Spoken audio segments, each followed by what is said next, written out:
The Art of Freedom. Why the Art of Freedom? And who is Zoe? Dear friend, today I would like us to explore the name The Art of Freedom, discuss its meaning, and tell you who exactly is Zoe. What makes art? Most of us walk, talk, and write our way through life. But few of us would call our steps a dance, our speech a song, or our words poetry. What is it that turns steps from walking to dancing, that turns speech from talking to singing, that turns words from writing to poetry? Among many considerations, we generally walk to get somewhere. In dancing, there is no question of getting anywhere. On the contrary, we might want to elongate and articulate each step. Our bodies become a means for expressing how the music moves through us. Each gesture and step expresses what is happening within our being as we experience the music. Each step is a graceful brushstroke on a canvas of time. Step after step, we make up for the whole time painting called the dance. We do not take each step to cause a dance. We take each step for the sheer delight of the movement itself. And yet, by the end of the song, a dance has been performed nonetheless. Not as a caused, calculated result, but as an emergent expression of our meaning. In a dance, we may become sensitive to subtle, nuanced, refined, and often elusive inner revelations that we express into tangible forms with our bodies. Those forms can be experienced by others. However, even if the dance has a tangible form, it points us beyond, to the stirrings of our soul. It becomes the bridge by which the inner revelations of another start reverberating in our own being. Herein lies the appreciation of art, in the movements of our inner being provoked by the art form contemplated. The more sensitive we become to the beauty and the truth in those inner revelations, the more we have to express through our technique. The more we master the technique, the more expressive, refined, and moving our dancing becomes. We become more capable of expressing ever more refined and nuanced meaning, and within this lies an increasing freedom of expression. A beginner dancer may lack awareness of certain parts of their body, and those parts may not reflect the meaning expressed in the forms and movements of the rest of the body. The body of an advanced dancer, on the other hand, is far more articulate. It embodies fully their inner meaning in all its nuance. Each movement is deliberate and precise, reflecting a coherent inner meaning that is present in each step like a brushstroke, and that is gradually revealed through the dance as a complete, unified painting. Creating inner and outer palaces. So creating art is a twofold endeavor. We have to equally cultivate our technique as the means by which we create and express in the outer world, our inner life as the muse that allows us to hear and understand the whispers of life revealing herself to us in all her majesty. Cultivating our art comes from the intertwining dance of these two pillars, technique and meaning. Each time we raise one of the pillars, we create the support to complete the turn of the spiral and raise the other pillar equally. And in turn, the whole structure upwards. Each ascent refining our expression as well as our meaning, soaring higher and higher. The technique is what allows us to express our meaning. Through it, our inner life takes form in the outer world as our art. Now made visible, we are able to inspect it, live with it, and reflect upon it. In this reflection, we come face to face with both the limitations of our technique and the distortions within our meaning. If we speak pictorially about this, we could say, we can only build magical, elegant, majestic palaces if we first have it within ourselves to be able to conceive of and design such a palace inwardly. Equally, if we have the technique to be able to create it as a reality. In our dreams, palaces can materialize themselves out of thin air. We want them, so we dream them. Fortunately, that is not the case in reality. In reality, we have to live through a series of logical, sequential steps to materialize our palaces. Reality always demands that we honor its logic and the effort appropriate in the achievement of our feats. In every art form, there are structures we must respect in order to give a form to our meaning. Dreams tend to bypass structure, discard the effort and continuity required by reality. They would have us live in fairy tales where anything we desire can be experienced without regard for the cost or the illogical, inconsistent nature of realizing them. In building a palace, we must regard the laws of structure. No matter how grand our vision is, if we ignore the distribution of weight in an arch, the structure will collapse. Equally important, without sensitivity to beauty and truth, we might inadvertently build technically impressive prisons rather than palaces. The more majestic and refined our vision, the more respect and mastery we must have over the physical principles that allow it to take form. Freedom of expression in architecture emerges not from defying the laws of reality, but from collaborating with them, mastering them so well that we can make stone come to life. So we let reality shape our dreams. With practice, we start having reality as part of the constitution of our inner lives. We learn more and more to respect its structures when trying to impress our meaning upon the world with ever increasing freedom, ease, and fluidity. In this relationship between reality and our meaning, our art becomes the meeting point, the tender and warm reunion of two long lost lovers. So, art is about balancing two beautiful, equally essential pillars: technique and meaning, outer and inner, form and formless, reality and dreams, past and future, matter and spirit. And I can go on, but I'm sure you see my point. We often think of art as wild creativity, free of rules. However, it is a strong, expansive structure that lets the fire of creativity grow without turning the whole structure into ashes. What is the use of an intense creative fire if we cannot get ourselves to sit and create our art? Not one time exceptionally, but consistently. Because it is this consistency that allows for the structure to grow, which in turn allows for the fire to have the space to grow even bigger. The stronger and the more flexible the structure, the more movement it can contain without collapse. The tallest skyscrapers have to allow for the strongest movements caused by the winds and earthquakes, because without flexibility, even the most solid structures can break under fierce movement. To summarize, art not only cultivates our sensitivity to make our inner world beautiful, delightful, golden, cozy palaces, art also gives us the way to make those palaces an outer reality we live in. How is freedom an art? When I first started exploring the nature of freedom, I might have thought it is something along the lines of doing whatever we want, whenever we want, however we want, wherever we want, with whoever we want. Essentially, that freedom is completely doing away with any structure and form. After all, structure and form always constrict and limit the possibilities of movement, and if movement is limited, how could there be any freedom? It did not occur to me at that time that structure is what equally allows for any movement at all. I really only started considering the nature of freedom after having heard of spiritual liberation. It sounded like the perfect summary of what I was looking for in life. Being individuals from the cycle of suffering bound by time, which is often associated with worldly existence and the illusion of separation from the divine and others. And awakening a direct knowing of the source of existence, not as theory, but as living experience. This sounded perfect, not only as the perfect escape plan from the unbearable delight of existence, but equally as the opportunity to finally fulfill my lifelong dream, to peek behind the scenes of existence and have the meaning behind it all revealed, if there is such a thing. Not to spoil the ending of the post, like I wanted to do with my life, it turns out I was confusing the word liberation with another word. Luckily, my naive understanding at that point was enough for me to go all in, and not just all in, all out and around. I organized all of my life toward this goal. If it did not contribute to liberation as I understood it, I did not do it. I studied the sacred texts and practiced every day, morning and evening, for hours, a whole lot of austerities, and even more superstitions, the details of which I will spare you here. I thought, or more precisely, I bargained. You just have to endure this for a few years and get an eternity of freedom. What a sweet deal! The freedom I imagined was, of course, transcendental, beyond and outside this life, exactly as my conception of freedom was at the moment, a formless existence. I was hoping I could skip the plot, the characters' development, their backstories, and just have the meaning revealed in a glorious ending scene. It turns out you only get meaning and liberation for that matter by sitting through the whole movie. What happened next I can only describe as mercy or grace. I had read that the path to liberation may take as many lifetimes as a tree has leaves. Notice, not years, but lifetimes.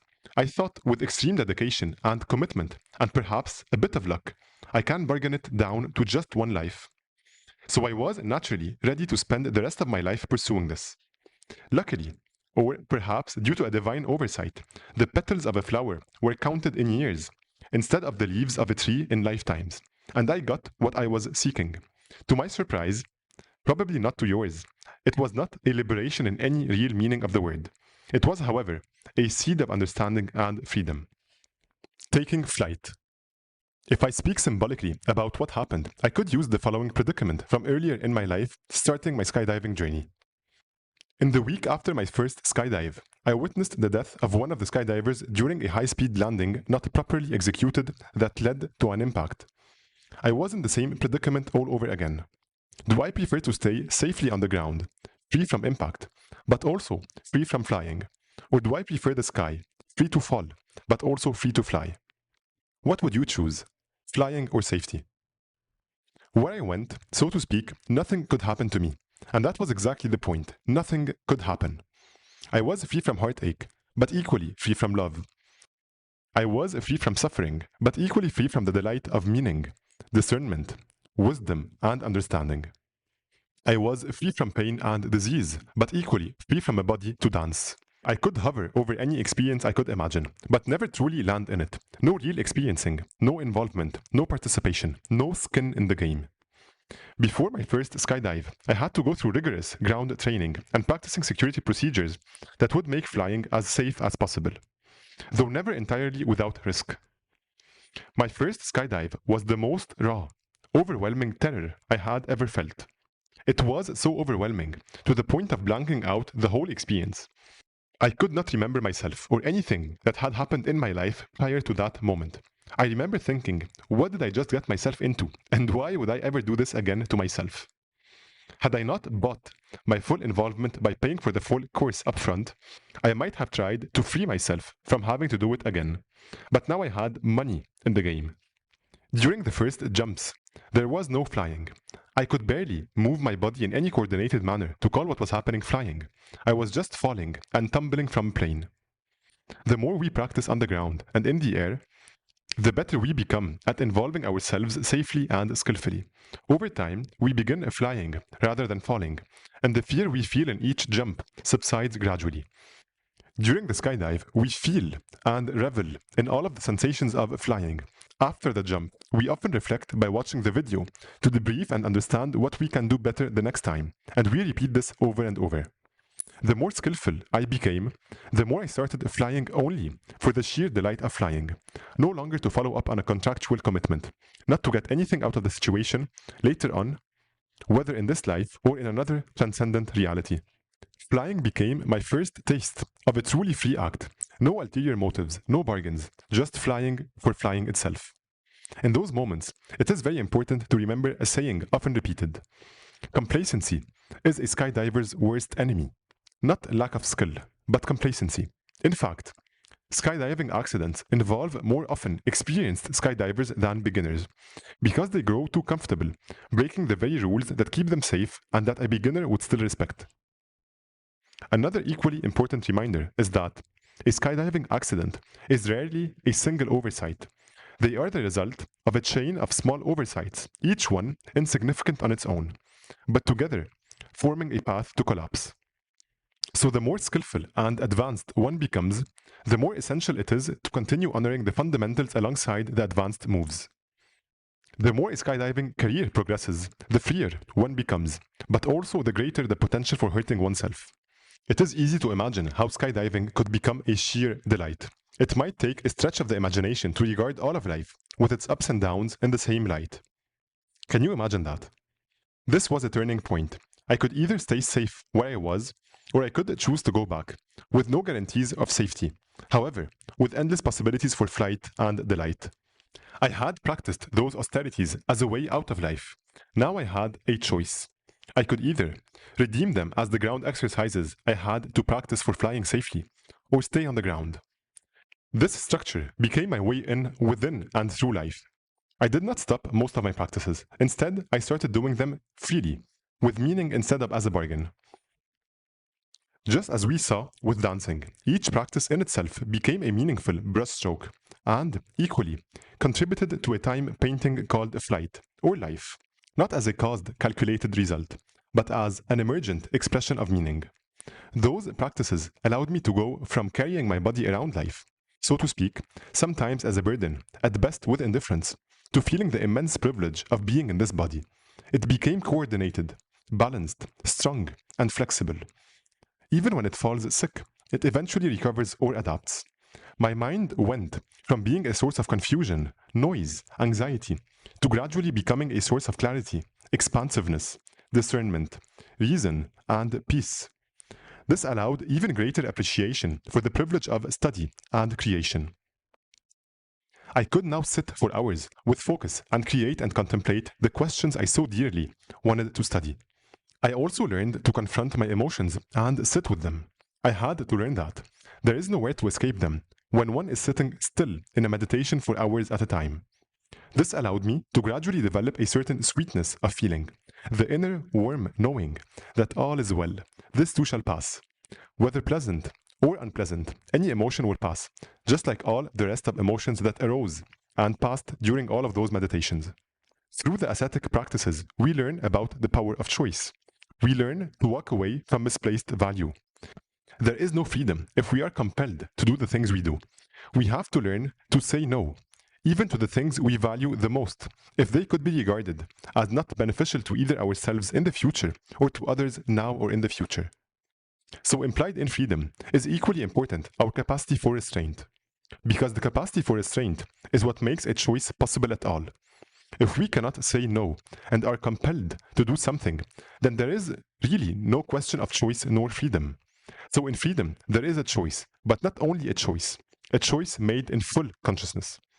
It does not take too long to realize that simply doing as we please may feel like freedom now, but we might not be pleased with what we did tomorrow. Just as importantly, neither might others. Additionally, a free action does not only assert our individual freedom, it has to equally uphold the freedom of others. If our freedom takes away from the freedom of others, it is only a question of time before the other takes away from our freedom. So a free action not only asserts our freedom now, it equally has to ensure the freedom of others and the continuity and the growth of freedom in the future. Free individuals. Freedom is not just an individual luxury. It is of collective benefit. It ensures the protection of reality against distortions. When we are not free, we become unconscious extensions of the will of another. We become agents of distortion. We start living in a reality where things start to mean very little. We are always ever so slightly manipulating reality to get something out of it. We do things to get things, not because things mean anything. Let me tell you a story to illustrate this. I am in Ubud, Bali, as I write this post, where there are more yoga studios than days in my stay to try them all. So I chose a yoga studio to try based on Google Maps reviews. As I arrived, everything was average, nothing unpleasant, but definitely not a 4.8 experience. It was clear there is a distortion between reality and the reviews. Things became much clearer at the end of the class. After dropping some heart-opening wisdom, the teacher encouraged everyone to leave a review on Google Maps in exchange for a free smoothie bowl. After bowing down to the divine in each and everyone comes bribing the divine in each and everyone. My first thought was, imagine giving up your freedom for a free smoothie bowl.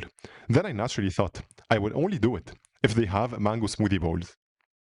What a wonderful coincidence that the word free is used both for freedom and for things that are offered without any expected returns.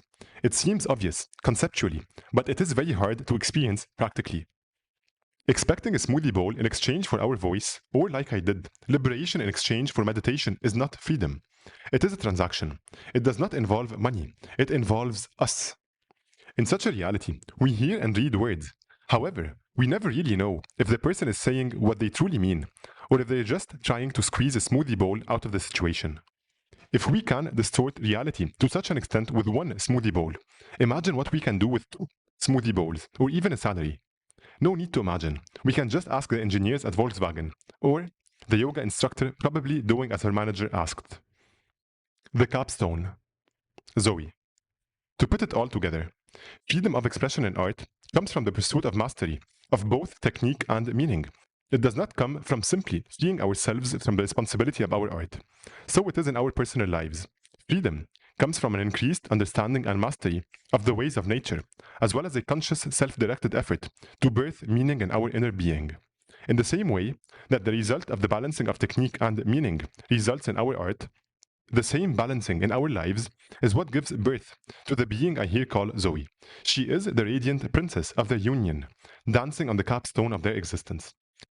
That is the essential premise of what we are going to be exploring together here on Zoe, the Art of Freedom. How to reconcile the immanent with the transcendent, to explore how we can live in increasing freedom individually and collectively. I might cover topics including, but not limited to, reasonable explorations of esoteric topics, approached with curiosity, discernment, and a grounded spirit. Approach occult teachings with practical insight. Living interpretations of various sacred texts. Freedom in cooperative games and relationships. How to practically build structures for the blossoming of freedom, language, and meaning. Explore how to live freely in the marketplace in relationship with money, where nothing is free by definition.